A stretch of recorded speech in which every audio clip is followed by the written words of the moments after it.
手すりのこの風雨にさらされたこの色味といい、このカサカサした感じも面白いなあ。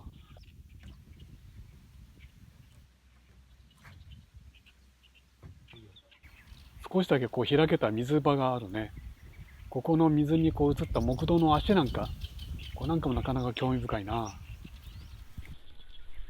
はい、皆さんこんにちは、柴崎です。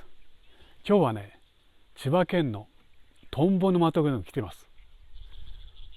沼ですね。沼だけども、今もう夏に近づいたので、もう水草がいっぱい茂ってます。ほら、吉木の声が聞こえるでしょ。吉原ですね。今日はここの湿原と、そしてこういうね、木製のね、この木道がまたおしゃれなのでね、ここら辺をちょっと描いてみたいなと思ってます。では、ゆっくり見てくださいね。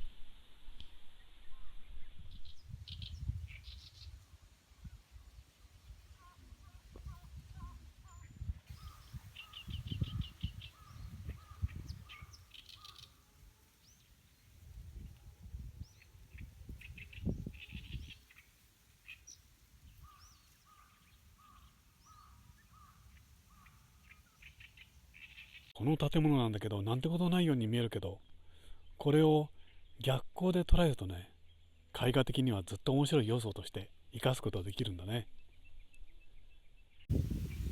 じゃあここでメインの木道を見てみようか。これを拡大すると面白いんだ。ほら、こんな感じになってるんだね。これを表すには、まず筆を割る。ほら、感じ出てるでしょ。こんな感じだね。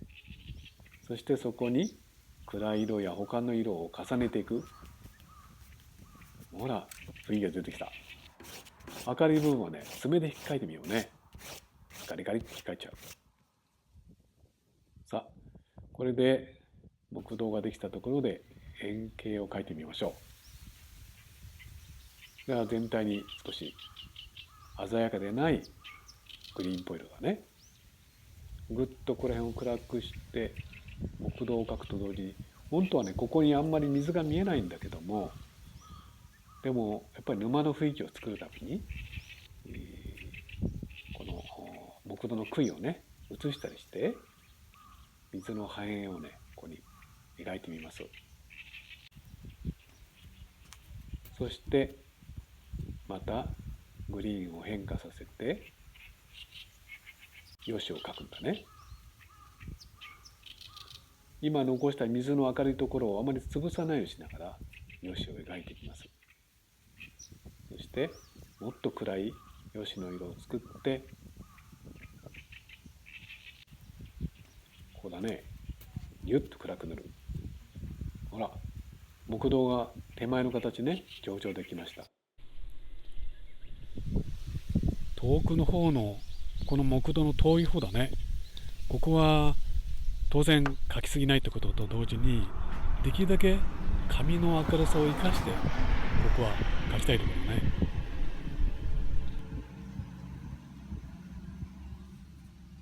今日が少し傾いてきたね。だから影も長くなってる。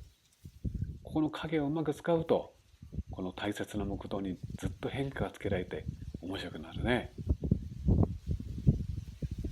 どうだろう。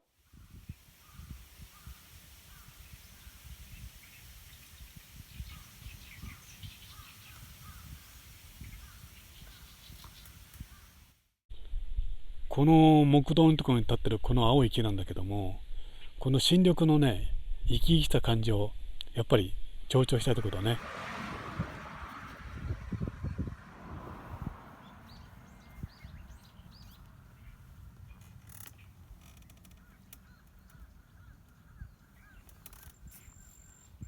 はい、出来上がりました。湿原の鮮やかな緑と、こっちの木道の古びて枯れた雰囲気、このコントラストが面白かったな。